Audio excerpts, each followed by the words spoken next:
নমস্কার, আমি প্রমীলার রান্নাঘরে তোমাদের সবাইকে স্বাগত। আজকে আমি পেঁপের একটা দুর্দান্ত স্বাদের রেসিপি তোমাদের সঙ্গে শেয়ার করব। আশা করি রেসিপিটা তোমাদের খুব পছন্দ হবে। একদমই অল্প উপকরণ দিয়েই কিন্তু বানাবো। মাত্র কয়েকটা উপকরণ থাকলে আজকের এই সুন্দর সহজ রেসিপিটা তোমরা বানিয়ে নিতে পারবে।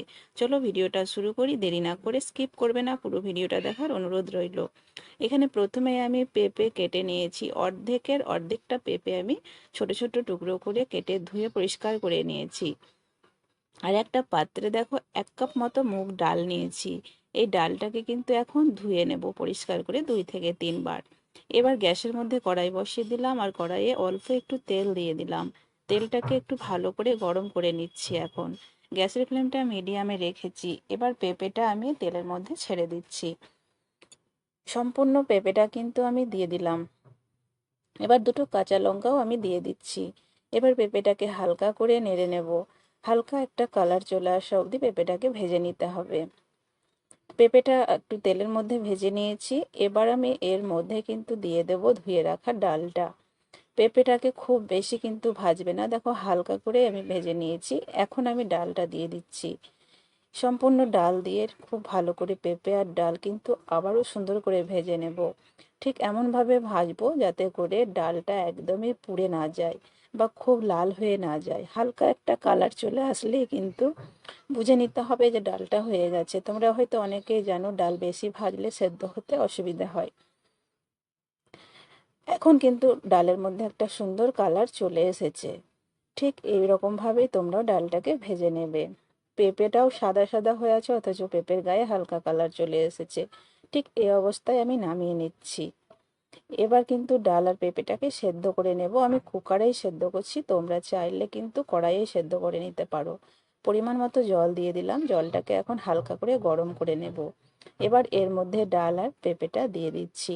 এখানে বলে রাখি, তোমরা এখানে কিন্তু মুগের ডালের পরিবর্তে মসুর ডালও নিতে পারো, তবে মুগের ডালটা নিলে টেস্টটা বেশি আসে ভালো। সম্পূর্ণ ডাল আর পেঁপে নিয়ে 2 সিটি দিয়ে নেব। খুব বেশি গলিয়ে কিন্তু ফেলবে না, যেন একটু গোটা গোটা হয়ে থাকে। এবার একটু মিশিয়ে দিচ্ছি খুব ভালো করে আমি। এর মধ্যে এবার আমি স্বাদ মতো লবণ আর হলুদ দিয়ে দেব। লবণটা দিলে কিন্তু ডাল তাড়াতাড়ি সেদ্ধ হয়, আর সেদ্ধর সময় হলুদ দিলে কালারটাও ভালো আসে। এবার দিয়ে দিচ্ছি স্বাদ মতো লবণ। এবার মুখটা বন্ধ করে 2 সিটি দিয়ে নিচ্ছি। গ্যাসের ফ্লেমটা এখন বাড়িয়ে দিচ্ছি। 2 সিটি দিয়ে আমি কিন্তু প্রেসার কুকারটা নামিয়ে নিচ্ছি। আবারও ওই কড়াই বসিয়ে দিলাম আর ওই কড়াইয়ে রান্নাটা করে নেব। আবারও বেশ খানিকটা দিয়ে দিলাম সর্ষের তেল। এবার আগে থেকে আমি 2 ডিম সেদ্ধ করে খোসা ছাড়িয়ে হাফ হাফ করে হলুদ মাখিয়ে নিয়েছি, কেটে নিয়েছি। ডিম 4টে পিস করেছি। এখন ডিম 2 ভেজে নেব। তোমরা চাইলে গোটা গোটাও করতে পারো, তবে অর্ধেক করলে বেশি টেস্ট আসে, তাই অর্ধেক করে নেওয়ার চেষ্টা করবে। কিছুক্ষণ পর উল্টে দেবে। যখন একটা পিঠ যখন দেখবে একটু লাল লাল হয়ে এসেছে, তাহলে কুসুমটা বেরিয়ে আসবে না। আমি কিন্তু কিছুক্ষণ পর উল্টে দিচ্ছি। ঠিক একইভাবে সেকেন্ড পিঠটাও একটু লাল হয়ে গেলে উল্টে পাল্টে বেশ সুন্দর করে ডিমটাকে ভেজে নিতে হবে। তো ডিমটা ভাজা হয়ে গেছে, দেখতেই পাচ্ছ এতটুকু কুসুম কিন্তু বেরিয়ে যায়নি। ঠিক এভাবেই রান্নাটা করে নেবে তোমরা। তো ডিমটা উঠিয়ে নিলাম। এবার গ্যাসের ফ্লেমটাকে এখন স্লো করে দিলাম, যেহেতু তেলটা ভালো গরম হয়ে আছে। কয়েক কোয়া রসুন আমি কুচি করে কেটে নিয়েছি, দিয়ে দিলাম। 2 তেজপাতা, 2 শুকনো লঙ্কা দিয়ে দিলাম। আর এখন দেব হাফ চামচ মতো 5 ফোড়ন। এই ফোড়নগুলোকে খুব সুন্দর করে ভেজে নিতে হবে। রসুনটা একদম যেন লাল লাল হয়ে যায়, খুব সুন্দর একটা গন্ধ বেরোবে, ততক্ষণ অবধি ভাজতে হবে। আর এই গ্যাসের ফ্লেমটাকে কিন্তু মিডিয়ামে রাখবে যাতে পুড়ে না যায়। আর একটু চিনি দিয়ে দিচ্ছি। এই চিনিটা এখন দিলে কালারটাও ভালো আসবে আর স্বাদটাও ভালো আসবে মুগ ডাল পেঁপের। এবার আমি সেদ্ধ করে রাখা ডালটা কিন্তু দিয়ে দিচ্ছি, আর ফোড়নটা খুব সুন্দর করে ভেজে নিয়েছি। এতটুকু পুড়েও যায়নি আর সুন্দর একটা গন্ধ বেরোচ্ছে। ডাল দিয়ে দিয়েছি। এবার ডালের সঙ্গে ফোড়নটা খুব ভালো করে মিশিয়ে নিচ্ছি। খুব সুন্দর করে মিশিয়ে নিয়েছি।